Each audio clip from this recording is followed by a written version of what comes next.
And good morning. Oh, I didn't light the other candles. Oops. I'll do it right now.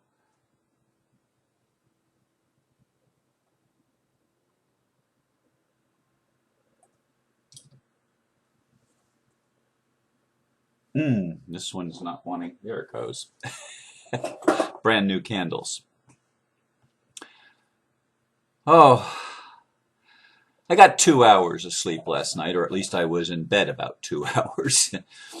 I went to hear my son play and didn't get home till late. And then, of course, by the time I checked my email, and got to bed, it was 20 after 1. And I woke up at 18 minutes after 3, so almost 2 hours in bed. Well, I actually stayed in bed about 15 to 20 minutes before my feet hit the floor and went to the meditation room. Anyway, I also will give you a little bit of an update on the court thing yesterday. The title, though, for today is Creating in Duality or in Unity. And the blurb that I wrote is, at this stage of my life, more and more, I'm realizing that I need to let go of what I think I know and to see the world and life with fresh eyes. To question what I've thought to be true seems to be some kind of requisite to this new paradigm that is awakening in us. Last night in our Spiritual Enlightenment Group, we watched a video by Drunvalo Melchizedek entitled 2012, The Prophecies from the Heart, which triggered in me a willingness to consider a slightly different perspective. He said that when we create from duality with the mind, we always create in pairs of opposites. If we create something we would call good, we also get something we'd think of as bad. However, if we create from a heart of unconditional love, a heart of unity, we can create only that which is good. Something to think about here, and I'm asking myself how this feels. I will come back to that, but first a brief report on my court thing yesterday.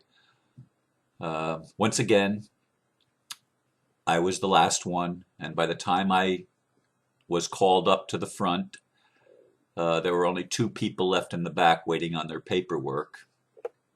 And the judge had me sit in a chair at the defense counsel table, which was a first. And we had a pretty laid-back discussion. Now, it was a little bit disappointing to me because the state prosecutor was brand new. He had not even looked at my file until that morning. That was the very first time he saw my file. So he wasn't really prepared to handle my case at all, including the motion to dismiss. And because he didn't have a lot of background, it didn't proceed as I would have hoped. But I did ask the court to bring this to resolution, and of course, the prosecutor wanted me to enter a plea in that case. And I said, no, I don't intend to enter a plea because a plea means I waive my rights, and my rights are important to me. And I don't intend to waive any rights other than the one for a speedy trial that I've already waived. And we had a little bit of a discussion with the judge about the importance of rights and oaths of office.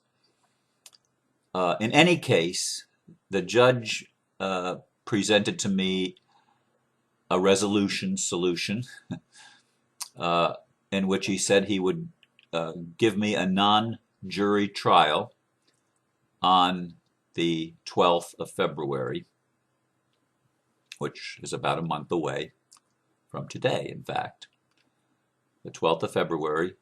And I said, but I wanted a trial by jury. He raised his hand and he said, we can resolve this. And he advised the prosecutor to have any witnesses or evidence they wished to present on that day. Now, I allowed that to be put on the docket for the simple reason that if I don't like whatever the ruling is, I have 30 days to appeal. So I don't feel I can go wrong. Now, when I've shared that with some of my friends, they said they're setting you up for something, and you better make sure you have lots of witnesses in that day. And I've already had like 3 people volunteer to come and be in court with me on that day. It's at 1:30 in the afternoon on Tuesday, the 12th of February. That's my report on the court thing. That's all I'm going to say. Back to creating in duality or in unity. I've been sitting here this morning. I knew almost immediately when I woke up that this was the topic that I'd be. In fact, I probably knew it before I went to sleep last night, although I really wasn't formulating any thoughts in my mind about it or pondering the situation. But what Drunvalo said, at first, my first tendency was to reject the idea. I'll be honest with you, and I think that's where a lot of us go. We filter everything through what we think we know, and we're oftentimes quick to reject something that doesn't fit in our approved belief system that we've come to adopt. However, in this world, I think I'm being shown that much of what I've been taught is simply not true, and much of what I think is only a perspective. It's not the final word, and it's important, as I said, to question these things. Now, is it true what Drunvalo said, that when we create with our mind, and he says the duality exists up here, unity exists here. Okay, I mean, I don't like to me, duality is an abused word by spiritual teachers, because I don't believe it's possible to move out of duality, because I define it differently than I guess most other people do. I see duality as a wonderful blessing that just simply means life expresses itself in pairs of opposites. That's duality to me. There's the dualistic mind, or the mind of dualism, that tends to polarize the opposites and put them in conflict with each other. That's how I see it philosophically, and that's how I would define the words. So polarity to me, or duality to me, and polarity also, are not bad words. In fact, they're wonderful gifts. They represent wonderful gifts: the gift of contrast, the gift of being able to see things in pairs that enriches our total perception. But anyway, Drunvalo said that when we create from the mind, we're creating from duality. And whenever we want to create something that's good, we also get, coming in the back door or through the unconscious, the exact opposite. Well, I thought about that as I sit here this morning, and I'm asking myself, well, look at the world that we're in. When I look at the world that we're in, I see much more bad than I do good. Much more that I would have a tendency to think of as, well, this isn't very good. It's a violent world. It's a world that there's a lot of injustice. It's a world that there's a lot of hunger and unnecessary death. There's a lot of deprivation. I can look at the world and I can see everything imaginable. Well, it isn't imaginable. To me, it's real in the world. And of course, he says that everything in duality is an illusion. Well,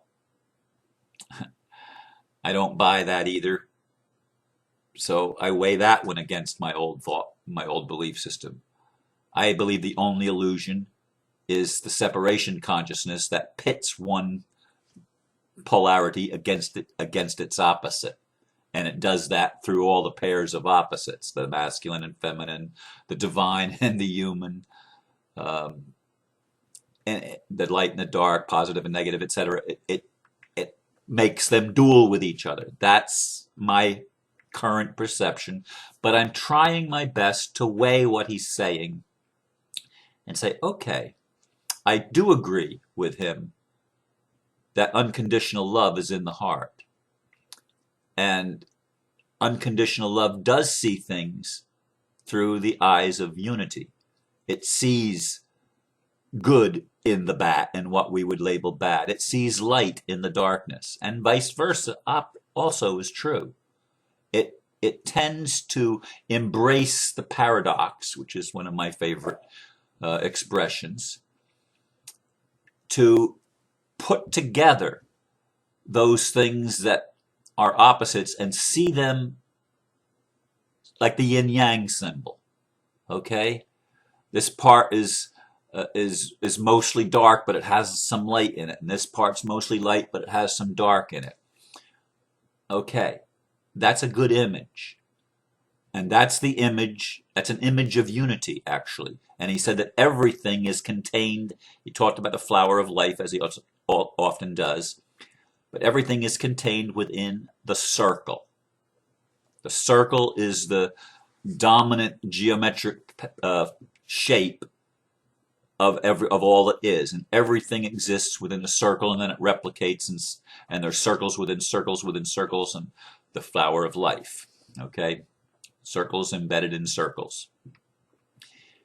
And he said everything that's curved is feminine, everything that's a straight line is masculine. All right, I buy all that. Sounds okay to me. But do we always get the opposite? In this world, from my rational mind, and I'm looking at this now from my rational mind, I would say no way in hell is there more good, or is good on an equal playing field with what's wrong with the world. What I would consider, what most of us consider to be bad, seems to be much more prevalent than that which seems to be good to us. Now, that's an honest perception, and I don't consider any honest perception to be an illusion. Now, am I not seeing the good, or is the good being created in the new earth? And this is the old earth. So I'm sharing my questioning with you so that you can have some of my questioning, because together we're going to work this out. I do believe that. Now, one of the things in the video I was really disappointed is he spent half of the video, the entire middle part of the video, and at least half, maybe more than half, was spent on cataclysmic earth changes, on the melting of the ice sheets and the rising of the earth's the water table by, I forget how many feet, 16 feet, or was it more than that, with tidal waves, and basically wiping out all the coastal cities on the planet, on the entire planet, which would of course take out the majority of Earth's population, since most of Earth's population actually lives in cities on the coast. So it would wipe out most of the Earth. But he said, if we create from the heart, we're going to be taken care of. If we continue to create from the mind, we'll get the cataclysm. Now, I may not be expressing that. I'm sure I'm not expressing it exactly the way that he expressed it, because I have a different point of view. But I'm weighing his point of view in this equation, and this offering that he made. And I am agreeing with the part that if we create from a heart of unconditional love, to the extent that we are capable, and we need to be open to becoming more capable, by the way. It's not just where we are now. We need to open ourselves to allow more light in, to allow more truth in. But if we create from a place of unconditional love, I do believe we can create that new earth that is prosperity and not impoverishment, that is joyous and not all the misery and sadness. I do believe that we're moving into a world where the tears are wiped away from our eyes, and we're not going to need to learn war anymore. We will beat our swords into plowshares. We will not need to weaponize anything. I mean, that will become totally obsolete, but we're not there yet. But I'd like to encourage you and leave you with this thought. Try your best, as I'm trying my best, to see things through a unified field. That's what scientists have looked for a long time. They've tried to find the unified field. That's what Einstein was looking for. A lot of our best scientists in the last 200 years have been looking for that unified field, or at least the last 100 and some years. Anyway, the other thing is ask God, Spirit, whatever you want to call the Creator, to help you open your heart so that you can not only see from that unified field, but so that you can learn, so that we can all learn what it is to love unconditionally.